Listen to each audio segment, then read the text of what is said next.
Hello, today I will be sharing my pre-assessment based on the Castle Core Competencies Social Emotional Learning.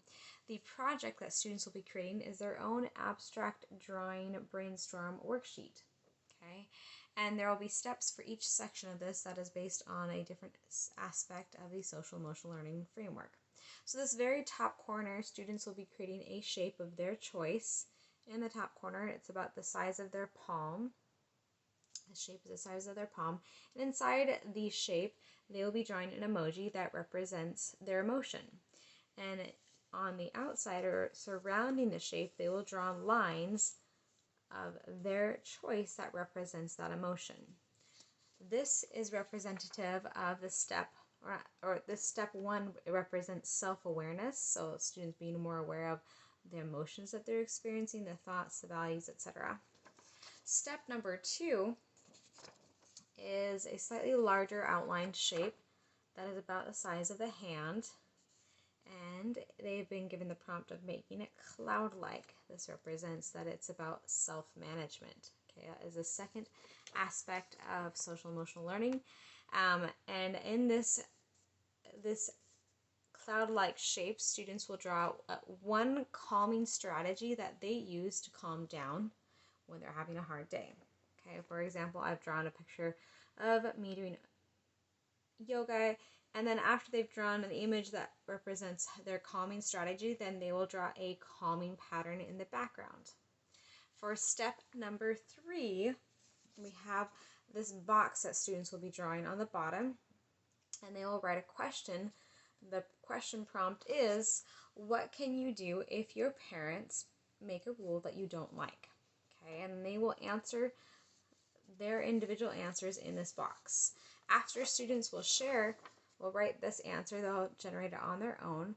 They will share with one partner the answer that they personally came up with. And those students can kind of share ideas and kind of like share a little bit of like what their parents are like and kind of what their experiences are with rules in their house, and then get a little bit more of a deeper understanding of each other and coming up with new ideas of how to handle conflict. So this step three, is about decision making. So it helps students kind of plan ahead decisions that they may need to make with difficult choices in difficult situations that they're in. Step number four is right here. Students will create a shape, they'll fill it, they'll label this section top 3 dream friend traits. Okay, so they decide what are 3 top things that I look for in a friend, that I would want to have in a friend. And for example, mine is killer sense of humor, adventurous, and deep and meaningful conversation. So those are the 3 things that I think matter a lot in having a friendship. This particular aspect, as well as step 4 and the following steps, are about having social awareness and eventually developing relationship skills. Okay, so this kind of allows students to think a little bit more about what matters to them in a friendship. And then in step 5, they're going to write a list about themselves. So their top 3 best personality traits. So for example, I wrote kind, sarcastic, and goofy.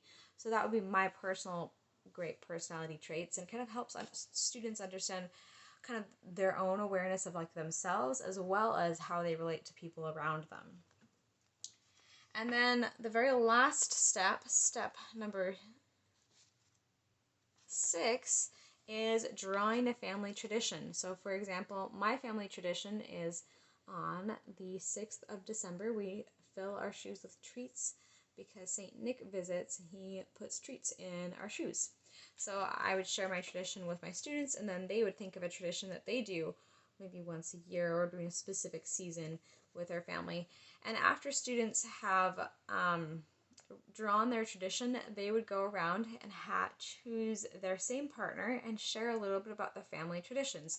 This way students get to learn a little bit about different cultures and different experiences, and they get to understand and appreciate different things that students come in their background with.